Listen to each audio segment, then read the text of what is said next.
there's a couple things, there's actually four formulas that I want to show you. And these formulas serve no function other than themselves. But when I was learning about how a guitar is put together, I wanted to find a formula that would tell me the distance of some random fret from the nut. Couldn't find one. So that's what I set out to do. Um, so the very first thing I find is the rule of 18, which says that you take your length and you divide by this number, 17.817. And it works, but that gives you just the first fret. It gives you just the first fret. So if you wanted to find the second fret, what you'd have to do is this. But before I get started, let's let the letter K represent this number so I don't have to keep rewriting it. To find the distance for the second fret, oops, is this right here. Okay? And then the third fret would be L minus the second fret divided by K. And it gets really sloppy. And I had spent several hours writing all this out and doing all the different factoring and algebraic tricks I could think of. And eventually, what I realized is that I was dealing with the binomial expansion of k minus 1. Except there were a few differences, and I don't even know how I ended up seeing this other than just pure diligence. Anyway, I noticed that the signs were changed and the first term was missing. So this expression changes the signs, and then having this k to the n will eliminate the first term. So all I had to do then was multiply by the length and divide by the factor again. Of course, to the nth power. So anyway, that right there, if you take your fret number and you plug it in, again, L is your scale length and K is the 17.817. This formula will tell you, where the location of the 18th fret was if you were so inclined to find out. All right.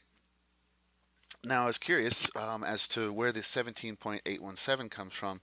The fastest way I can show you is that if you take your original distance and subtract or divide by what it is that you subtracted, you get 17.81. So let's see here, I'll show you. 25.5 divided by 1.43, 17.832. Now, the luthiers, and they're true artisans, say that when guitars were built with this number instead of the 18.17, they didn't sound very good. They were difficult to play and make sound nice because this number compensates for string variations and imperfections and whatnot. All right. So another formula I came up with. You don't pick your fret number, but you pick your frequency, and you can find out how long the string's frequency is from where the fret's position from the nut will be to provide that particular frequency. And where that comes from is something I didn't mention in the first video, and that is that there's an inverse relationship between frequency and the string length. So as you shorten the string length, provided you're not bending the string or anything like that, you keep the tension the same, the frequency increases. So at the 12th fret, for example, the frequency is doubled. It's an octave of what it is when you play it open. So there's the relationship. Now, this is exactly how I'd have my freshman in Algebra 1 solve this kind of problem. We know that the string length, sorry, I wouldn't have them do it that way, although that would still work, but for the sake of consistency, setting up your proportion like that, you multiply both sides by 25.5, and what you end up with is that K is 2101.455. So then we have this formula right here.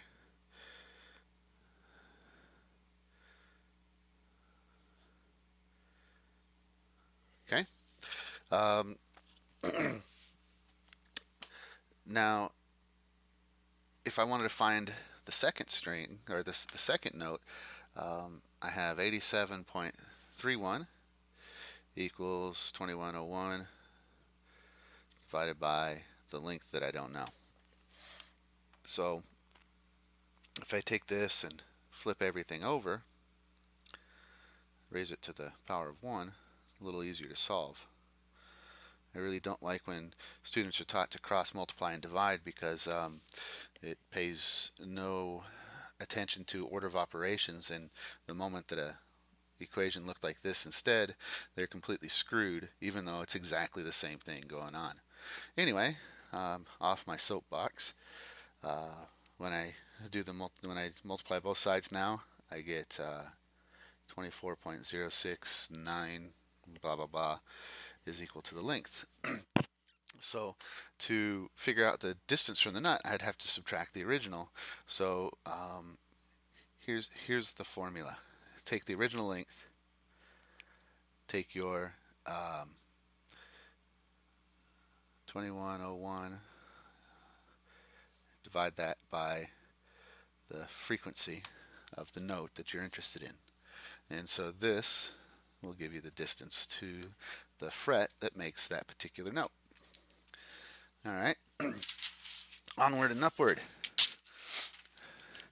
Now, the next formula I'm going to show you, really clean and easy, and it very much confused me. I didn't understand at the time what the 1/2 was coming from, because I didn't know about the 2 to the I didn't know about the relationship between consecutive notes and the relationship between all the notes compared to the root, having to do with 2 to the n over 12 power. But the reason this is 1/2 instead of 2 is because the frequency from the root to the octave is doubled, but the distance of the wave is cut in half. So it took me a long time to figure this out, and at first when I saw this, I thought about exponential decay, and yeah, it sent me down a rabbit hole that I'll share with you in a minute. But before I do, I can show you where this does come from. So if you take your length and you multiply that times 1/2 to the 1/12 power, so let's say your length is 25.5, I'll show you here. 25.5 times 0.5 to the power of 1 divided by 12, you get 24.07, which is of course correct. And so to figure out the distance from the nut, you have to subtract that from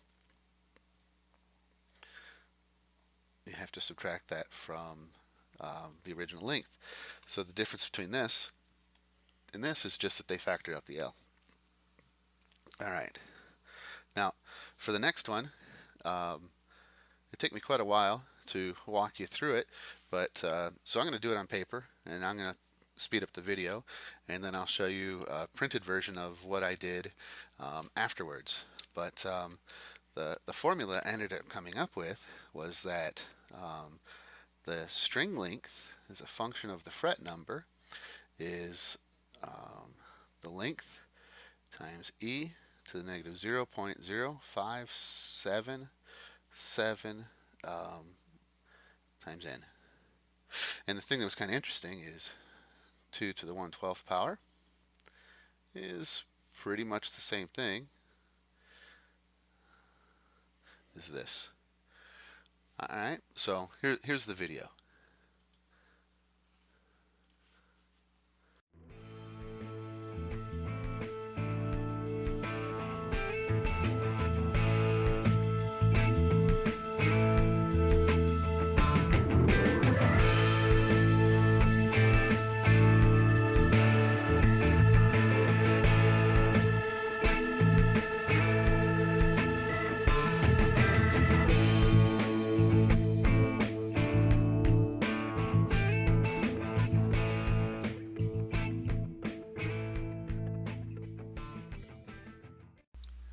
All right, so here's what I ended up coming up with as far as the math goes.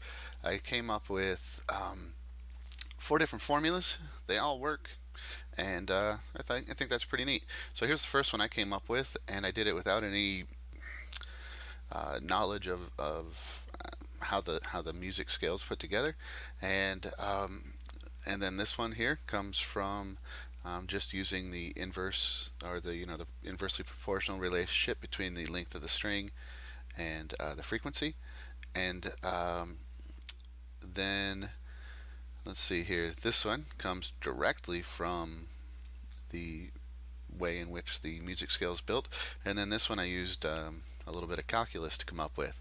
So I think that was pretty fun, and I hope you enjoyed this video. And if nothing else, maybe it could give you some nightmares or put you to sleep soundly. Have a good day.